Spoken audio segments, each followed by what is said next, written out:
coração do Rio de Janeiro, em 1929, quase 100 anos atrás, nascia uma das maiores empresas do varejo brasileiro, as Lojas Americanas. Durante longo período, elas foram uma das marcas mais conhecidas, aquelas marcas que todo mundo conhece. Mas em 2023, mais especificamente em janeiro de 2023, um escândalo passou a descortinar e abalar as bases da empresa. Um erro que custaria muitos empregos, colocaria em xeque a contabilidade da gestão e ameaçava o futuro de uma marca tão sólida.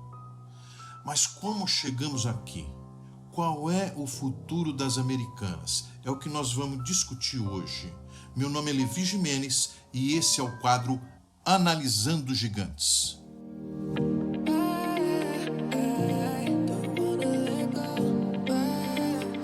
Pergunta é: foi um rombo, uma fraude ou os dois? Porque em qualquer empresa, a veracidade dos números apresentados tem um papel vital quando nós tratamos da saúde financeira.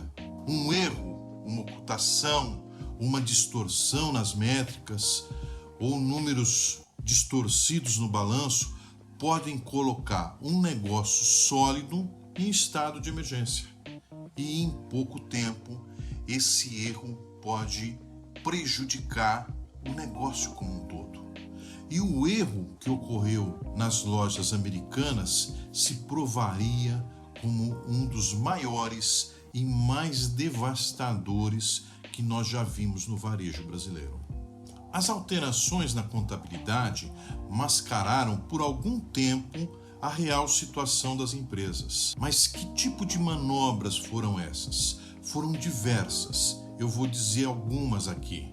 Não vamos nos aprofundar porque o nosso interesse é tirar lições com esses eventos e não nos aprofundarmos deles e nem tem nenhuma finalidade aqui de discutir questões como criminais, se foi fraude, se foi rombo.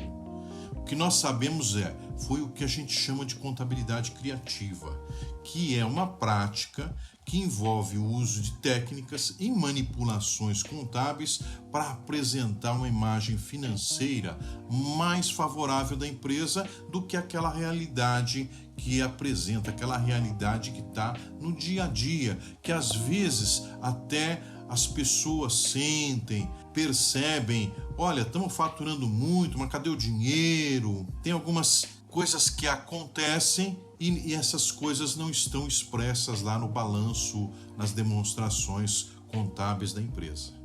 Essa técnica, então, ela inclui manipulação de receita, de despesa, de ativos, de passivos, são maneiras de distorcer os resultados financeiros. Claro, distorcer normalmente para mostrar um resultado mais positivo do que aquilo de fato que está acontecendo. E aí ela se torna mais atrativa para os investidores, para os credores e também para todos aqueles interessados na empresa, né? Então, esta prática, ela pode envolver desde omissão de informações importantes, interpretação seletiva das regras contábeis e sempre com o objetivo de melhorar o resultado financeiro. Embora possa parecer uma prática benéfica a curto prazo, a contabilidade criativa geralmente resulta em consequência negativa a longo prazo, incluindo perda de confiança dos investidores, possíveis ações legais, pagamentos de multas por impostos e impacto na reputação da empresa, né? Bom, a contabilidade criativa foi uma das práticas utilizada pelas Lojas Americanas para mascarar uma situação financeira. Fizeram uma série de práticas enganosas. O principal recurso, porque teve diversos recursos, alguns inclusive que a empresa assumiu que eram fraude, né?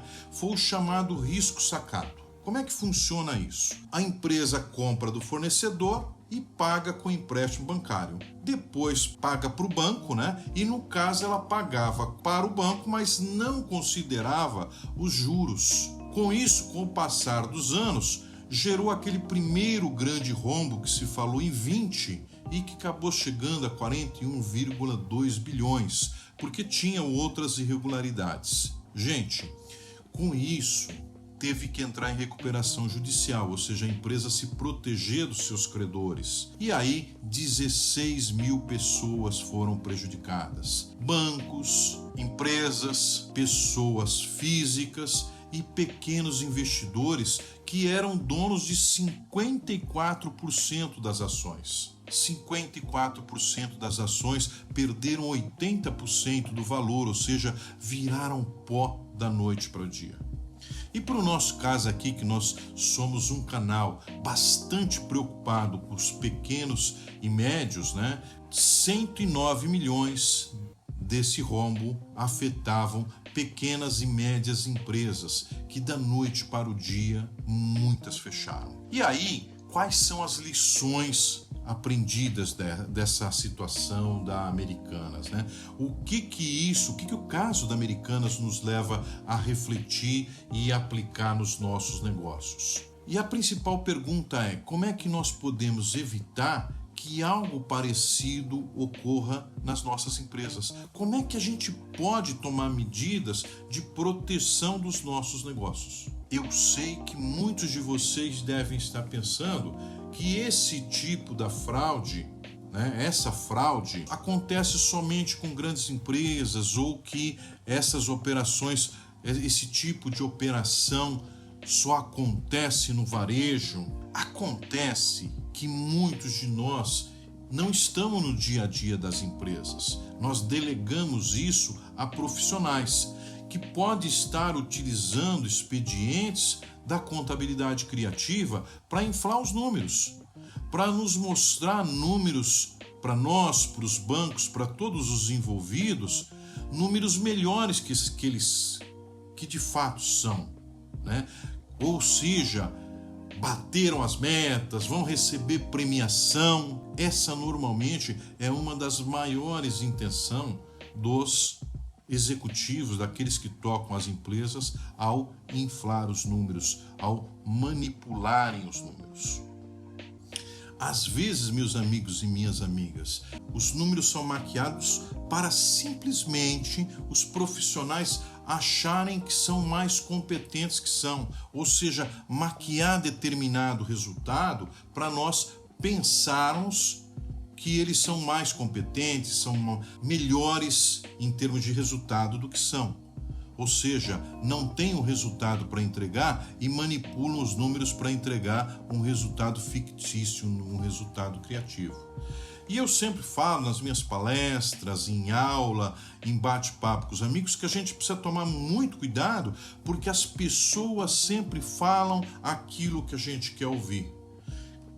E esse não é a realidade sempre. Nós precisamos separar o joio do trigo, porque nem sempre é a realidade. Às vezes a intenção é mostrar situações melhores do que de fato elas são. Vou até contrariar aqui um provérbio que diz que o olho do dono é que engorda o gado. Quem engorda o gado é boa alimentação. Mas o dono tem que usar mecanismos de controle para saber se o gado está engordando. E, no caso, evitar que haja manipulação, tomar cuidado com os grandes volumes, por exemplo, grandes volumes de cancelamentos, principalmente no começo dos períodos. Pode ser uma venda fictícia que depois foi cancelada, devoluções de produto no começo do ano, alto volume de despesas imprevistas, grande volume de clientes em atraso, né? Clientes tradicionais que não pagam, aumento de custos sem explicação. Tem muitos exemplos que eu poderia dar para vocês, mas eu vou tentar resumir dizendo: qualquer coisa fora da normalidade que que pareça estranho precisa ser investigado por nós. Precisa ser investigado por pessoas que não estão envolvidas no processo, para evitar, distorções nessa investigação.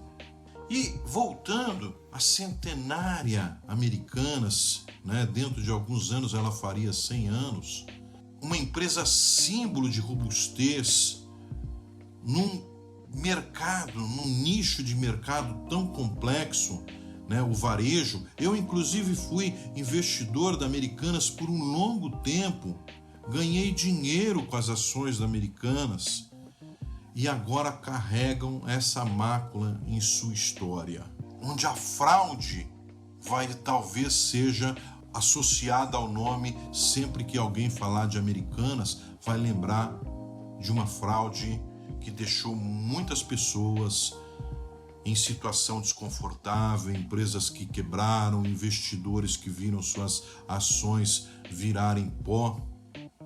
Então, convém sempre lembrar quanto devemos acompanhar as nossas operações de perto, checando pontos, verificando a segurança, o risco do negócio. Atenção aos números. Essa é uma coisa importante. Atenção aos números. Muito obrigado. A semana que vem tem mais uma sessão de aprendizado, onde nós vamos aprender com os gigantes. Nós vamos aprender coisas boas, ou melhor, sempre vamos aprender coisas boas, mesmo em situações ruins. Uma boa semana para você.